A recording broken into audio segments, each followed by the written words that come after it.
શ્રી રામ જન્મોત્સવ સમિતિ આણંદ દ્વારા શ્રી રામ જન્મોત્સવનું ભવ્ય આયોજન કરવામાં આવ્યું હતું, જે નાની ખોડિયાર નાકાવાળા હનુમાનજી મંદિર ખાતેથી શ્રી રામ જન્મોત્સવ નિમિત્તે શ્રી રામની શોભાયાત્રાનું ભવ્ય આયોજન કરવામાં આવ્યું હતું। આ યાત્રા નાની ખોડિયાર નાકાવાળા હનુમાનજી મંદિરથી પ્રસ્થાન કરી હતી, જે 9 વર્ષ પૂર્ણ કરી 10મા વર્ષમાં મંગલ પ્રવેશ કરી શ્રી રામ જન્મોત્સવ નિમિત્તે શ્રી રામની ભવ્ય શોભાયાત્રા વાજતે ગાતે ભક્તિમય વાતાવરણમાં જય શ્રી રામના નારા સાથે ભક્તો, સાધુ સંતો, નેતાઓ, આગેવાનો, સાંસદ શ્રી મિતેશભાઈ પટેલ તેમજ અન્ય કાર્યકર્તાઓ અને નગરજનો મોટી સંખ્યામાં જોડાયા હતા।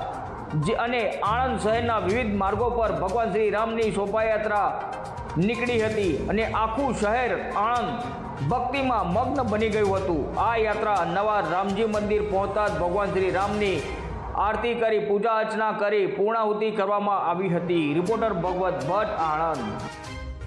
વર્ષ 2017 થી આણંદ શહેરમાં પ્રભુ શ્રી રામના જન્મોત્સવ નિમિત્તે હર્ષોલ્લાસથી શોભાયાત્રા પ્રારંભ કરવામાં આવી હતી, જેને 9 વર્ષ પૂર્ણ થયા છે અને આ 10મા વર્ષમાં મંગલ પ્રવેશ કરી રહ્યા છે। ત્યારે દર વર્ષની જેમ આ વર્ષે પણ હર્ષોલ્લાસથી ભક્તિમય વાતાવરણ બને, રામમય વાતાવરણ બને એ હેતુ રામ ભગવાનની ભક્તિ હેતુ સર્વે ભક્તજનોને નિમંત્રણ આપી અને આ ભવ્ય શોભાયાત્રાનું આયોજન કરવામાં આવ્યું છે, જેમાં પૂજ્ય સંતો ઉપસ્થિત રહેવાના છે, નગરના શ્રેષ્ઠીજનો પણ ઉપસ્થિત રહેવાના છે અને ખૂબ મોટી સંખ્યામાં હિન્દુ સમાજ, સનાતની સમાજ અને અમે એવું કહીએ છીએ કે સબકે રામ સબમે રામ, જેનામાં રામ વસે છે એ પણ આ કાર્યક્રમમાં ઉપસ્થિત રહેવાના છે।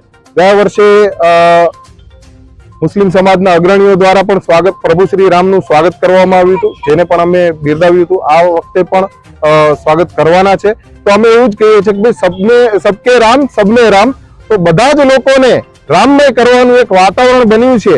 ત્યારે આ શોભાયાત્રા હર્ષોલ્લાસથી નીકળવાની છે। ખૂબ મોટી સંખ્યામાં ભાવિક ભક્તો આણંદ શહેરના, આણંદ જિલ્લાના અને આજુબાજુના ગામડા અને જિલ્લામાંથી પણ ખૂબ મોટી સંખ્યામાં દર વર્ષની જેમ આ વખતે પણ રામ ભક્તો ઉપસ્થિત રહેવાના છે અને ખૂબ હર્ષોલ્લાસથી આનંદમય રામના ગીત ગાતા ગાતા, રામના ભજન ગાતા ગાતા આ શોભાયાત્રા પ્રભુ શ્રી રામના આનંદ અને ઉત્સાહથી પ્રભુ શ્રી રામના મંદિરે શોભાયાત્રા સમાપન થવાનું છે અને ખૂબ આનંદથી આજનો આ કાર્યક્રમ ઉજવવાનો છે। કીધું કે 9 વર્ષ થયા અને 10મું વર્ષ છે જી શ્રી રામચંદ્ર પ્રભુજીનું નગર યાત્રા જી અને ખૂબ મોટી સંખ્યામાં હર્ષોલ્લાસથી હિન્દુ સમાજ ભેગો થાય છે। જી તો